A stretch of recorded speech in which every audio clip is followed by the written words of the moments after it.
আজকের হালুয়া রেসিপিগুলো একদম পারফেক্ট মেজারমেন্ট সহ তোমাদের করে দেখিয়েছি।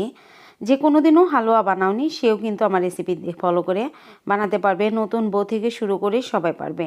আশা করছি তোমাদের এই রেসিপিগুলো খুবই ভালো লাগে, খুবই উপকৃত হবা। যারা ভয় পাচ্ছ যে হালুয়া পারফেক্ট মতো চিনি, তেল, ঘি বুঝি না, তারা কিন্তু একদম পেরে যাবে। একদম পারফেক্ট মেজারমেন্ট সহ, কোনো টেনশন নেই। আর এই যে রুটিগুলো দেখছো একদম টিস্যু পেপারের মতো সাদা ধবধবে, এই রুটি রেসিপিটা আজকে আর দিচ্ছি না, এটা আগামীকাল দেব তোমাদের। সুন্দর দেখো যে চালের রুটির সাথে এই হালুয়াগুলো। তাহলে চলো আজকে তোমাদের সাথে রেসিপিগুলো একদম পারফেক্ট মতো শেয়ার করছি। সবাই কিন্তু বানিয়ে খাবে এবং আমাকে জানাবে কেমন হলো। খুব সুন্দর 3টা রেসিপি দিয়েছি, আর চালের রুটির রেসিপিটা কালকে দেব। তাহলে চলো প্রথমেই এই যে ঘরে একটু পেঁপে ছিল, এই পেঁপে টুকা দিয়েই তোমাদের আমার বাসার সবচাইতে আমার হাতের সবারই প্রিয় এই পেঁপের হালুয়া তোমাদের কাছে করে দেখাচ্ছি। ওইটুক পেঁপে নিয়ে সুন্দর করে ছিলে গ্রেট করে তারপরে ফুটন্ত পানির মধ্যে একটু সিদ্ধ করে নিতে হবে। সিদ্ধ করে পানি ঝরাতে দিয়েছি নামিয়ে। এবার দেখো সিদ্ধ করে পানি চিপে ফেলে এখানে 1.5 কাপ আমার যে পেঁপে হয়েছে, তার সাথে 1/4 কাপ ঘি দিয়েছি এখানে। 1/4 কাপ ঘি এখানে একদম পারফেক্ট মাপ, এর চাইতে বেশি লাগবে না। আর 1/4 কাপ নারিকেল কোড়া এখানে দিয়েছি। আর 1 কাপ দিয়েছি চিনি, আর হাফ কাপের একটু কম দিয়েছি এখানে মাওয়া। মাওয়া যদি তোমরা না অ্যারেঞ্জ করতে পারো তাহলে এখানে গুঁড়া দুধ দিয়ে দিবে। আর তাও যদি না থাকে তাহলে কোনো কিছু দেওয়ার দরকার নেই, একটু নারিকেলটা বাড়িয়ে দিলে তাতেই হবে। হাফ কাপ নারিকেল এখানে দিয়ে দেবে।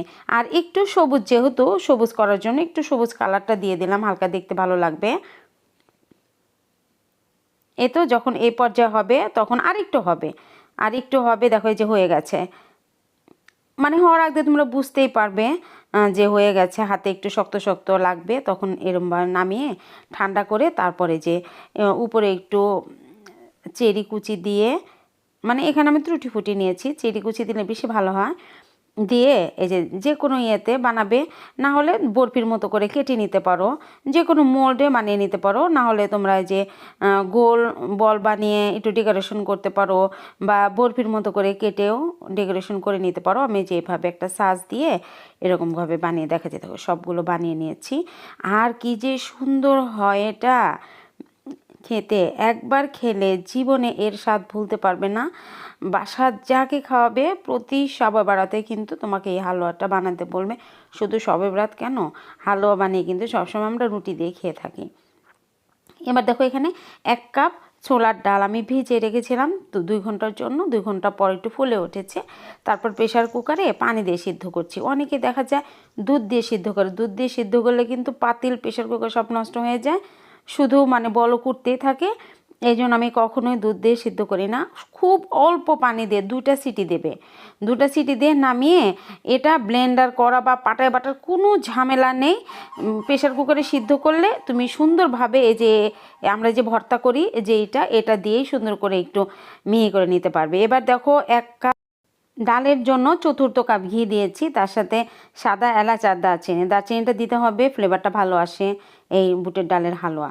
তারপর একটু যখনই একটু দেখবে দারচিনি আর সাদা এলাচটা একটু ভাজা ভাজা হয়েছে, তখনই এখানে সেই বাটা ডালটা দিয়ে দেবে। এখানে 1 কাপ ডাল বাটা আছে কিন্তু, আর 1/4 কাপ ঘি লেগেছে, এর সাথে বেশি লাগবে না। আর চিনি দিতে হবে পুরোপুরি 1 কাপ। 1 কাপ বুটের ডালের জন্য 1 কাপ চিনি। আর এখানে দুধ সহ একটু মালাই উঠে রেখেছিলাম, এই 2-3 টেবিল চামচের মতো এটা দিয়ে দিলাম, এতে করে স্বাদ বাড়বে। আর এটা না দিলে গুঁড়া দুধ এখানে দিতে পারো। আর একটু অরেঞ্জ ফুড কালার দিয়ে দিলাম, কালারটা ভালো আসার জন্য। দেখো পারফেক্ট মাপ। আর সামান্য একটু লবণ দিয়ে দিলাম এখানে। মিষ্টি খাবারে একটু লবণ দিলে কিন্তু ভালো লাগে। এই যে নাড়তে নাড়তে যখন দেখবে যে নাড়ার সময় একটা সাদা সাদা হয়ে আসবে, এরকমভাবে উঠানোর সময়, তখন বুঝে নেবে যে হয়ে গেছে। আর হয়ে গেলে তোমরা বুঝবে একটু শক্ত শক্ত লাগবে চামচের সাথে, তখন নামিয়ে একটা প্লেটে ঘি মাখিয়ে তারপরে যে আমি ঢেলে নিলাম। ঢেলে নিয়ে একটু সমান করে দিতে হবে, সমান করে দিয়ে গরম অবস্থায় কিন্তু কাটা যাবে না, এটা ঠান্ডা হলে কাটতে হবে। একটু ঠান্ডা হতে দেব, উপরে একটু বাদাম কিশমিশ এগুলো দিয়ে তারপর আমি একটু ঠান্ডা হতে দেব। এই যে একটু কাঠবাদাম কুচি করে রেখেছিলাম, সেটা তোমরা যেভাবে যে কোনো জিনিস দিয়ে সাজিয়ে দিতে পারো। উপরে একটু নারকেল কোড়া দিয়ে দিলে তাতেও ভালো লাগে। কিন্তু এ তো ঠান্ডা হয়ে গেছে, এবার দেখো কেটে দেখাচ্ছি। একটু ছোটো ছোটো করে কাটছি।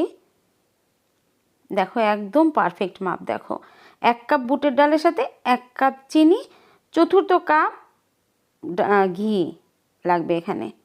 ডালের বরফিটা কতটা পারফেক্ট হয়েছে দেখে বুঝতে পারছো, এতে বলার কিছু নেই। আর এখানে সেই সুজির বরফিটা করার জন্য 1/4 কাপ ঘি নিয়ে নিলাম, তার সাথে 1 কাপ সুজি। 1 কাপ সুজি সুন্দর করে একটু চেপে চেপে ভেজে নিতে হবে। একটু দেখবে গোল্ডেন ব্রাউন যখন হবে, মুচমুচে হবে যখন, একটু দাঁতে কেটে দেখবে যে মুচমুচে হয়েছে কিনা। মুচমুচে হলে চুলাটা বন্ধ করে দিতে হবে। চুলা জ্বালানো অবস্থায় কিন্তু চিনি টিনি কিচ্ছু অ্যাড করা যাবে না।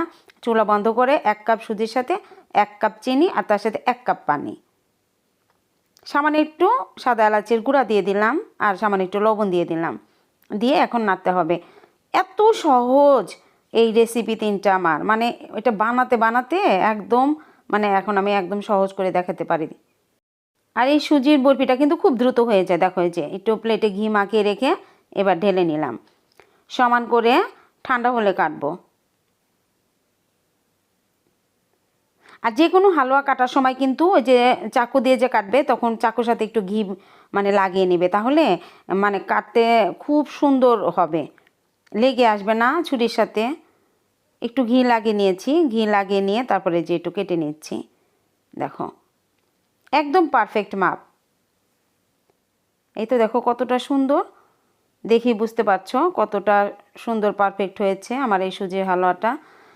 আমার এই 3টা হালুয়া রেসিপি আমার সিগনেচার রেসিপি, এত সুন্দর এত পারফেক্ট রেসিপি ভালো লাগলে চ্যানেলটাকে সাবস্ক্রাইব করো, লাইক কমেন্ট বেশি বেশি করে শেয়ার করবা।